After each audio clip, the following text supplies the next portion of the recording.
एक बार एक मूर्तिकार अपनी छीनी और हथौड़ी से एक पत्थर को भगवान की मूर्ति का आकार देने का प्रयास कर रहा था।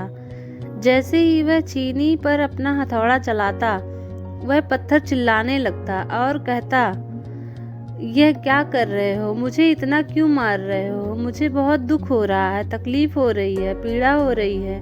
मुझे अपने हाल पर छोड़ दो और यहाँ से चले जाओ। मूर्तिकार ने उस पत्थर से कहा, मुझे बहुत अच्छे से पता है कि तुम्हें बहुत ज़्यादा दर्द हो रहा है, तकलीफ हो रही है और तुम बहुत ज़्यादा पीड़ा में हो। लेकिन यदि आज तुमने इस दर्द को नहीं सहा, इस तकलीफ को नहीं सहा, तो जीवन भर तुम यहीं इसी प्रकार से पड़े रहोगे। मुझे पता है कि तुम में आगे बढ़ने की अपार संभावना है। तुम एक बहुत अच्छे पत्थर हो, लेकिन यदि तुम इसी प्रकार से रहोगे तो कभी आगे नहीं बढ़ पाओगे। इतना कहकर मूर्तिकार ने औजार उठाया ही था कि वह पत्थर फिर से चिल्लाने लगा और विनती करने लगा कि मुझे अपने हाल पर छोड़ दो। मुझे पता है कि जीवन के लिए कौन सी चीज़ सही है और कौन सी गलत। मुझे बहुत ज़्यादा दर्द हो रहा है और अब मैं इस तकलीफ को ज़्यादा नहीं सह सकता। मैं जिस हाल में हूँ, तुम उस हाल में छोड़कर मुझे चले जाओ।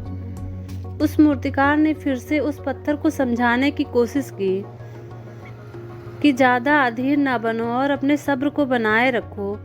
थोड़ी देर और इस दर्द को सह लिया तो भगवान की मूर्ति के रूप में तुम्हारी स्थापना करवाऊंगा और फिर दूर दूर से लोग तुम्हारी पूजा करने आएंगे और पुजारी जी भी तुम्हारी सेवा करेंगे।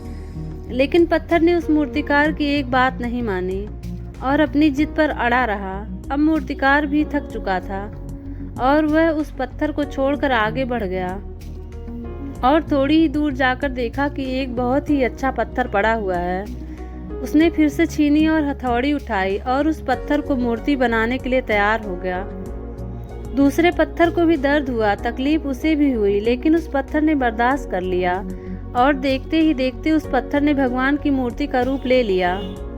थोड़े ही दिन बाद उस मूर्ति की एक मंदिर में स्थापना हो गई। अब धीरे धीरे दूर दूर से लोग वहां पूजा पाठ करने आने लगे।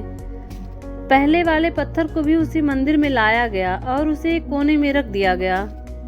अब लोग आते और उस पर नारियल फोड़ते। अब वह पत्थर मन ही मन पछता रहा था और अपने आप से बातें कर रहा था कि काश उस दिन मैंने भी तकलीफ सह लिया होता तो आज मेरी भी पूजा हो रही होती। इसलिए जीवन में हमेशा याद रखिए कि जब भी आप किसी काम को कर रहे हो या पढ़ाई कर रहे हो, उसमें आपको तकलीफ हो रही है या ज़्यादा मेहनत करना पड़ रहा है, तो आप रुकिएगा मत, आगे बढ़ते रहिएगा। एक न एक दिन सफलता ज़रूर मिलेगी। दोस्तों, इस कहानी से आपको कुछ सीख मिली हो तो अपने दोस्तों से शेयर ज़रूर करिएगा और पसंद आए तो एक लाइक करना ना भूलें।